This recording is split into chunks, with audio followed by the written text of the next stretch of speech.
François Gagné. Bonjour. Aujourd'hui, on est au Digital Summer 2017, premier événement européen B2B dédié à la performance et l'innovation. Merci de nous accorder cet entretien en tout cas. Ça fait plaisir. Merci. Vous êtes cofondateur et le CEO de Element AI, un laboratoire montréalais de recherche appliquée en intelligence artificielle qui développe des solutions pour répondre aux besoins des entreprises en IA justement. Alors aujourd'hui, je voudrais que vous nous définissiez qu'est-ce que l'intelligence artificielle pour nos internautes qui nous regardent. Donc c'est un grand domaine qui est assez vaste. Ça se trouve être un regroupement de plusieurs techniques qui tournent, donc du logiciel, et qui répliquent plusieurs des tâches ou des habilités qui étaient autrefois réservées aux humains et qui maintenant peuvent être accomplies par des systèmes quasi intelligents. Oui. Pas que robotisés, mais intelligents en tout cas. Voilà. Qui pourra nous remplacer. Alors, on entend beaucoup parler d'intelligence artificielle. On a du mal à le définir. Là, vous avez essayé de nous le définir. C'est quoi la situation actuelle, son avenir et son effervescence? Expliquez-nous un petit peu de sa création, depuis quand ça existe, et l'évolution. Donc, je pense qu'on recule au début des années 50, pratiquement avec l'arrivée des premiers ordinateurs, où est-ce qu'on a commencé à avoir des approches mathématiques de formalisation de problèmes qui pouvaient être résolus selon des approches algorithmiques. Et donc, ça remonte à très longtemps. Le problème qu'ils ont fait face, c'est que pour beaucoup de ces algorithmes-là, pour être capables de fonctionner et de livrer toute la valeur dont ils sont capables, il y avait des demandes en capacité de calcul et en nombre d'observations, donc en quantité de données disponibles qui étaient trop grands pour l'époque. Et essentiellement, ce qu'on a vu, c'est avec le progrès technologique, de façon quasi parallèle et systématique, des avancées au niveau de la performance algorithmique qui ont continué à se produire. Et donc, on a passé certains points de bascule dans les dernières années, où est-ce que plusieurs de ces approches-là sont devenues non seulement réalisables, utilisables, mais ont commencé à transformer le mode de fonctionnement d'entreprise. Ça a commencé à ouvrir des possibilités pour des nouveaux produits, des nouveaux services.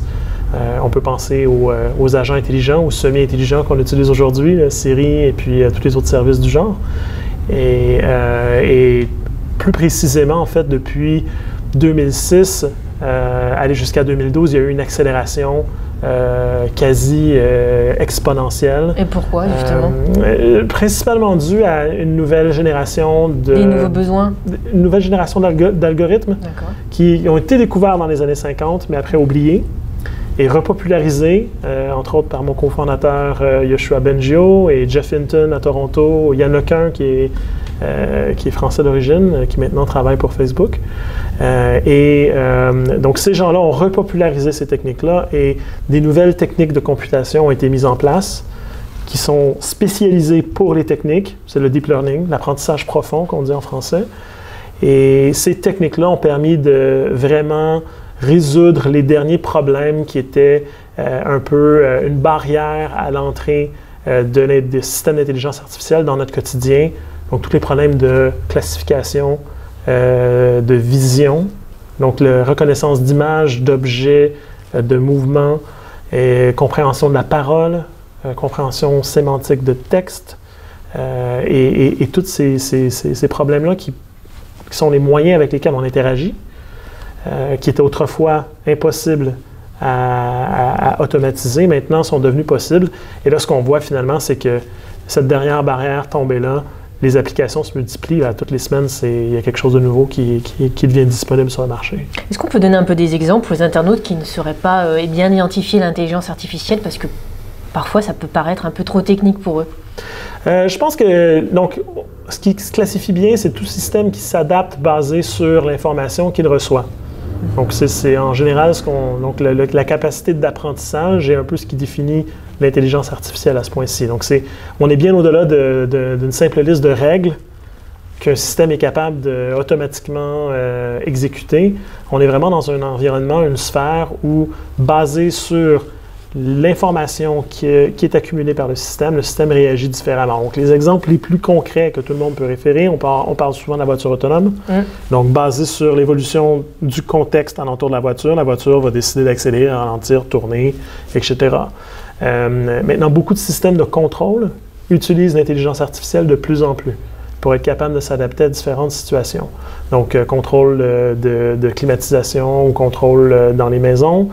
Autrefois, c'était tout bête. Et aujourd'hui, on va être capable de voir qu'avec une caméra, il détecte qui est la personne dans la maison et quel genre d'activité ils font, c'est quoi la température prévue aujourd'hui. Et là, toute la calibration va s'adapter. Et basé sur le retour que les gens vont donner, donc le feedback, le système va apprendre à adapter l'environnement dans lequel les gens sont. On peut penser à Nest, par exemple, qui est un système qui fait ce genre de choses-là. C'est très sournois. Tranquillement, ça se répand un peu partout. On l'utilise sur les sites web, donc la plupart des engins de recommandation, tous les outils de recherche, donc les Google et tous les autres. Derrière la petite boîte de texte qu'on écrit une question dedans, les systèmes comprennent, ils savent qui on est, quelles sont les dernières recherches qu'on a faites, quels sont les sites qu'on a regardés, combien de temps est-ce qu'on a passé à faire quoi. Et non seulement ils positionnent la pub, mais plus important, ils vont venir ordonnancer les résultats de recherche basés sur nos questions, compte tenu de l'information personnelle que chacune des personnes a fournie au système. Il y a plein d'avantages. On est dans une génération aussi, nous et d'autres qui arrivent dans cette évolution. Certains anciens nous diraient qu'il y a peut-être un risque d'arriver dans cette robotisation, entre guillemets, du quotidien. Qu'est-ce que vous pourrez leur dire à ceux qui nous disent ça? C'est une technologie qui est très puissante. Donc, on est capable aujourd'hui de résoudre des problèmes qui autrefois auraient demandé des centaines, voire des milliers de programmeurs pour être capable d'arriver à un même niveau de qualité. On est capable d'exécuter ça avec un groupe de quelques personnes. Évidemment, c'est l'accès aux exemples, l'accès aux données, qui rend possible de l'entraînement du logiciel. Et donc, via l'apprentissage, le logiciel découvre toutes les règles et tous les patterns de fonctionnement. Et donc, c'est très puissant. Donc, sans trop cliché, quand on a des outils qui sont très puissants, on doit développer les meilleures pratiques et on doit être responsable dans l'utilisation de ces outils-là. Donc, je pense, j'ai pas peur de la technologie, j'ai peur des gens. Du mauvais usage des technologies. Et du mauvais usage des technologies. Ceci dit, il ne faut pas l'arrêter, il faut plutôt, en fait, s'en préoccuper plus et investir du temps et des énergies pour être capable de le gérer de la bonne façon. L'énergie nucléaire, on peut en faire des bombes ou en faire des centrales, puis aider les gens. C'est une question de choix. Tout à fait. On parlait de Google tout à l'heure. J'ai envie de parler d'Alphabet, qui a beaucoup fait parler d'IA justement ces derniers temps avec AlphaGo. Outre la victoire contre les meilleurs joueurs de Go, est-ce une percée importante dans le monde de l'IA? Oui, en fait, je pense que ce qui est plus important, c'est la famille algorithmique que le groupe de DeepMind a inventé. Et bon, c'est très technique pour les gens, mais ils ont développé des nouvelles approches qui utilisent non seulement de l'apprentissage profond, mais qui combinent ça aussi avec de l'apprentissage par renforcement. Et donc, la combinaison de ces deux approches-là ouvre des possibilités à l'intelligence artificielle de résoudre toute une nouvelle classe de problèmes. Et beaucoup d'utilisations, dont celle de la voiture autonome, peut potentiellement bénéficier grandement de toutes ces avancées-là. Donc, derrière la victoire d'AlphaGo, je pense qu'il y a toutes des retombées quand même très significatives pour la société qui vont devenir possibles grâce aux avancées qui ont été faites. Alors justement, c'est quoi la mission de votre entreprise et surtout, expliquez-nous qu'est-ce que Element AI? Donc, Element AI vise vraiment à être un partenaire pour les grandes organisations qui cherchent à migrer vers une approche qu'on dit en anglais AI First. Donc, où l'intelligence artificielle, finalement, est le moteur derrière leur modèle d'affaires, derrière leur processus, derrière leurs produits et leurs services. Donc, nous, on leur offre la possibilité non seulement de les conseiller, donc de les aiguiller à travers la transformation, mais aussi on arrive derrière avec une des meilleures plateformes technologiques qui tirent profit de toutes les dernières avancées en intelligence artificielle. On les aide à implanter ces technologies-là dans leurs opérations.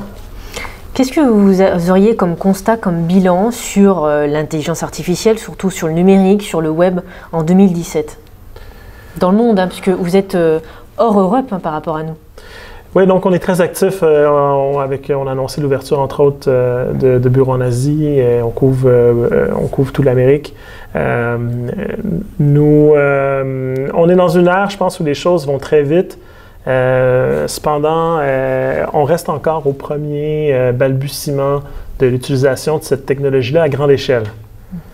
Et je pense qu'on commence à peine, en tant que société, au sens large, à prendre conscience de la nature des transformations auxquelles on va avoir à traverser. Et pour moi, 2017, c'est une année d'éveil. Donc, là où il y avait beaucoup de curiosité, 2015, 2016, c'était encore quelque chose qui était incompris. Je pense vraiment 2017 marque une transformation dans le niveau d'intérêt et dans la qualité de l'intérêt qui est porté à cette technologie-là, et on commence à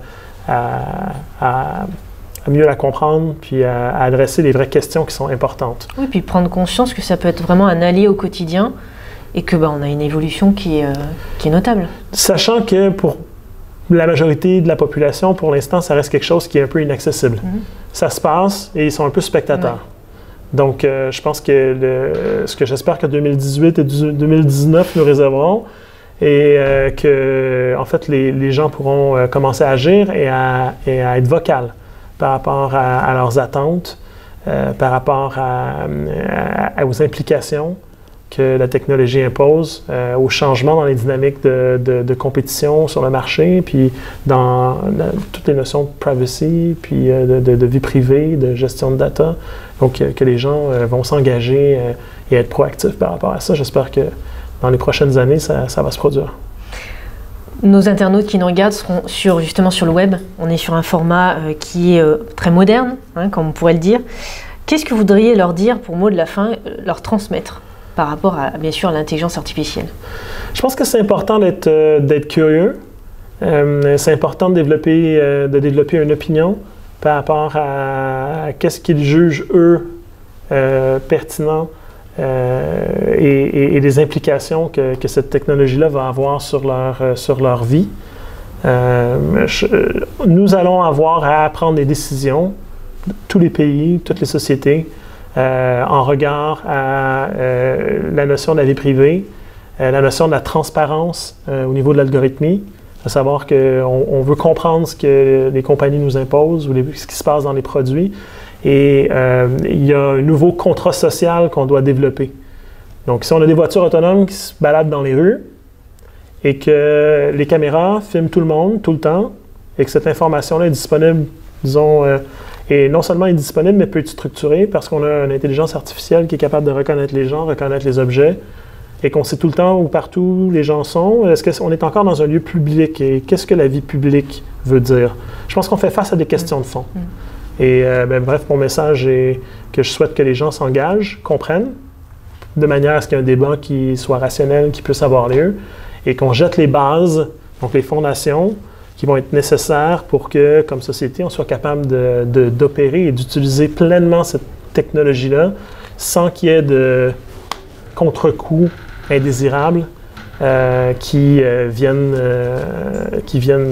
créer des gouffres, disons, avec certains groupes dans nos sociétés, ce qui ne sera pas pour le bien de personne. Oui, et puis qu'on n'ait pas peur de l'évolution aussi. Mais je pense que c'est inévitable. Donc, c'est pas une option. L'intelligence artificielle va arriver. Jean-François, merci. Au plaisir. Au plaisir.